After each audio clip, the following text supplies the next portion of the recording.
Hey everyone, I'm uploading this video to YouTube, hopefully to not cause any issues with the Facebook live stream kind of thing. And also the videos are just easier to do not live. So anyway, we are in Doctrines of the Bible. We're studying chapter 2, the Doctrine of God. And we're going to do this first video on just the first Roman numeral, because there's 4 sections and they can be pretty in-depth. So we'll just go into the existence of God right now. And I have a PowerPoint that I'll post the link with the video. And the book is really good to read as well. And the video that we're doing is just kind of, I don't know. All of these will help if you add them all together, instead of just trying to read the book by yourself or just reading the PowerPoint.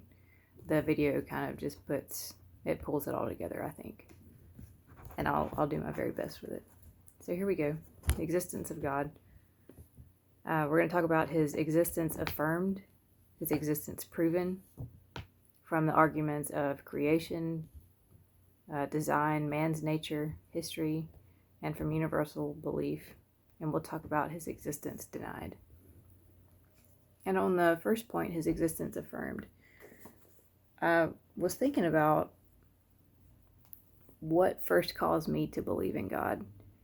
And just thinking about my earliest childhood memories, they're mostly from church. I grew up in a full gospel church, and my mama was a preacher. My dad preached and he sang. My whole family was involved in ministry. But even as a child, I remember 3 and 4 years old, having thoughts of God, and I understood what they were saying, what they were preaching and singing about.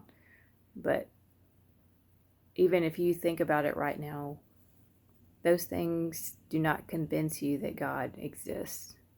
They encourage you to believe in him, but they don't say logically that he exists. And really, there is no way for that to happen. Because anybody who doesn't want to believe, there's not going to be enough evidence to prove that he does or he doesn't. But just thinking back on those memories, I loved hearing the testimonies and preaching and the singing about God. But again, those things aren't going to prove the existence of him. And I remember as a kid, I think my actual first thoughts of me believing that he existed was just in my own private time. In my own mind, God proved himself to me. And he does that with everyone. And he does that for me still. I went and found these books that I've kept.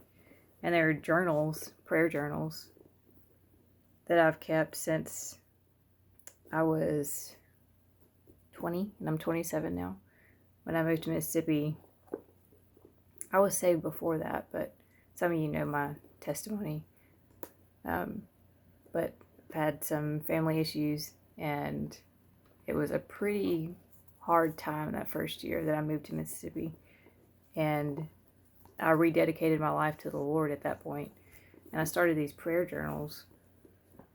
And it would just be when I would study the Word, I would pray and write down all of my thoughts and just where I was spiritually.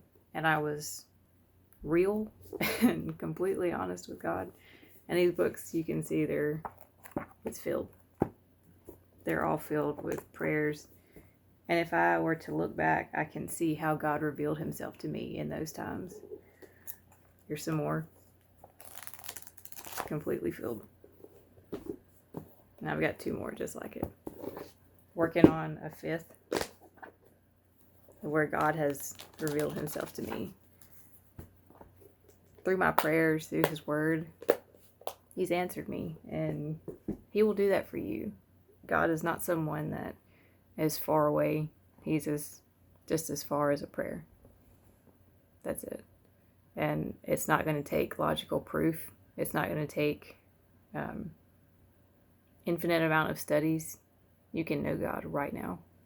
And his existence is just something that you believe. It's not something that has to be reasoned with. You see this shirt, it's red. You don't have to reason it. Just, okay, it's red. And that's it. It talks about in the book that false ideas of God may be corrected by the observation of nature and life. And that's true. I mean, in Romans it talks about, well, I'll find the scripture for you. Romans 1, if y'all want to turn there too.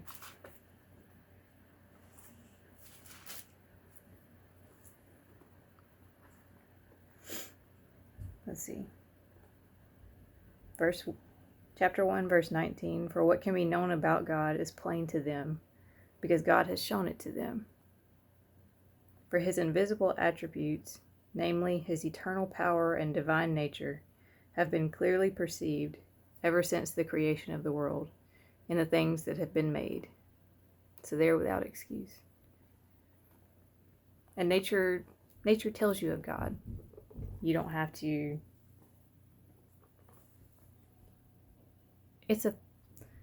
I'm trying to help you guys understand that it's not something that you have to reason with. It's a natural thought for a human being to believe in God. You have to fight against it. To be an atheist, you actually have to try.